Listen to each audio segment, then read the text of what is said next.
We are back. He is a master dog behavior specialist. More than 20 years experience solving those dog training problems you have and you just can't figure out. Well, today he's here tackling some puppy training myths.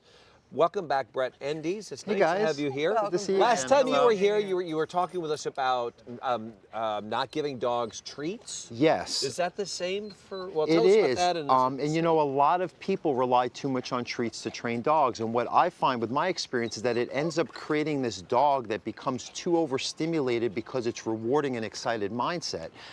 Also, what happens is you're not connecting with the dog. So I prefer more physical praise, more learning how to get in tune with your dog. The way I equate is you're trying to be more like your dog's spiritual guide, their pack leader, more like the Dalai Lama versus their drug dealer, because that's what becomes. I like that's that. what you become when they rely too much like on listening that. for treats. Yeah, Fred gets that. We get very excited when I Get so excited. But we're talking about puppies here. Does that work with puppies? Absolutely, because puppies are born to know how to communicate with each other, and we can tap into that even when we're communicating with them as our own pets. Okay, so let's start with a couple of these myths. Okay. The Mythbusters. Puppies cannot be taught how to walk on a leash. Oh, they absolutely can. If you want to see the work I did with Miss got so Sophia. excited. I know, Rachel, I need Jeff, this. you just got Jeffrey. Jeffrey Hollis is 3 months old. We've had him for 3 weeks, and I cannot. Look at him! He's Oh, so there he cute. is. Look, so Jeffrey. cute. Got Okay. him from a rescue group, and we're in love with him, but I can't figure out how to get him to walk on a leash. He's looking at me like, what's wrong with you? Sophia can teach him. I know. Yes. Show us what you Yeah, did look with at what we Sophia. did with her. This is Sophia earlier today. Okay, so here we have Sophia, the Newfoundland puppy. She's about 4 months old, and what we're going to do is teach her how to walk on a loose leash, how to stop and sit, and how to wait and stay once she's sitting. So what I'm going to do is I'm going to tell her, let's go. And what that's going to teach her is to stay on my left side while we're walking. So I'm going to initiate that command by saying, let's go, and start walking in this direction. And anytime she stays next to me, she keeps pace, I'm going to reward her. I'm going to praise her physically for doing a good job. So if she gets ahead up, there she goes, I'm going to redirect her, and I'm going to guide her back so she learns that anytime she gets away from me or gets ahead on the leash, she's promoted to stay at my pace and walk in the let's go command. What I'm also going to do is when I stop, I'm going to tell her to sit. Good, sit. And what that's doing is teaching her how to hold her mind in this position until I initiate the next movement. So what she learns is once she's sitting, she actually has to stay that whole time until I tell her, let's go. And then that cues her to start walking again. And the whole idea is she's learning that as we walk together, we're maintaining this pack order based on her staying in command, not pulling and being focused and calm the entire way that we're out walking.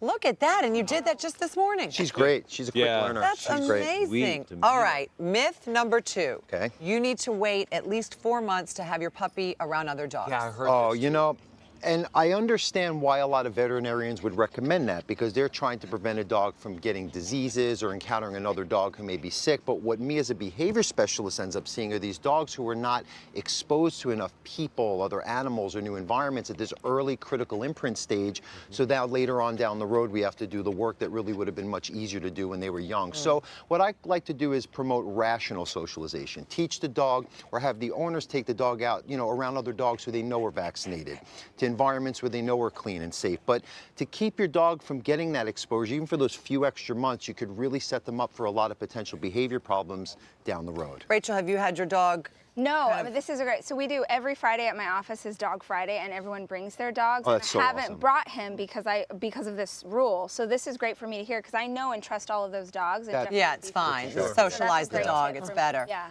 So where are you with the potty training?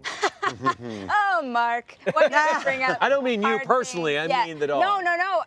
I feel like this sounds terrible, but if I am paying attention on him all the time, he's perfect. But I also have 3 kids, and the second that I look away, then it's like, no.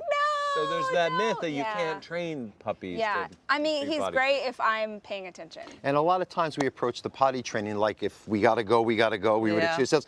Dogs have a little bit better ability to go on command and, you know, pardon the excuse, but to like the expression, but to actually empty themselves out for the, you know, to make it for those longer time periods. So we want to use something like a crate or a small space to promote that so they can learn to see the indoor space as actually a clean environment Yes. and then learn how to hold it until they can go outside on command.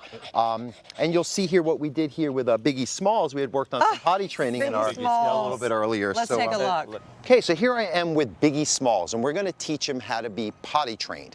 You see he's already in his crate, nice and calm and happy, and we're using this as a space where he learns to stay clean and hold it until we take him out for his opportunity to go potty. So what I'm going to do is take him out, and I'm going to bring him to his designated potty spot and give him the chance to do that.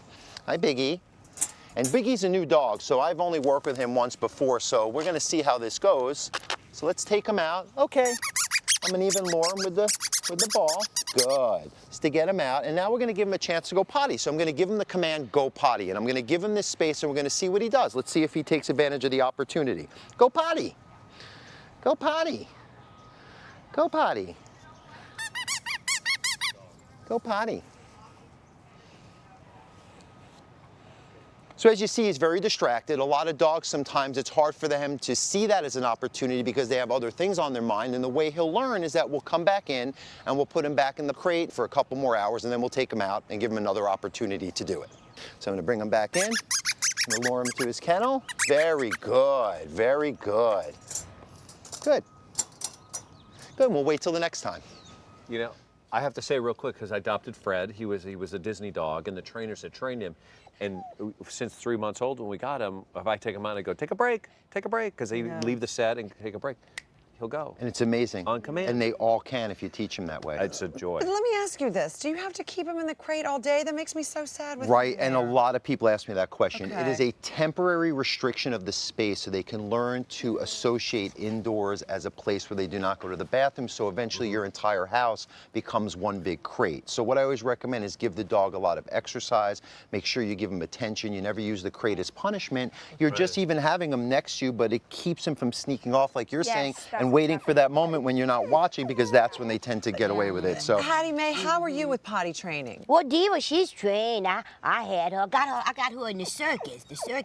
I used to be the ringmaster for the Universal Circus. You were? You were? Yeah, I was the first Look at- African American Oh, female what is your dog? ringmaster, and there's Diva. And so they gave her to me, and Diva's fine. She's the best doggy. I mean, Diva's the best doggy in the world. How old is Diva? Oh, Diva's now she's 12. Oh my Well, goodness, yeah. she looks good for her age. Yeah, she gonna outlive me, Papa. Yeah, she got a little work done?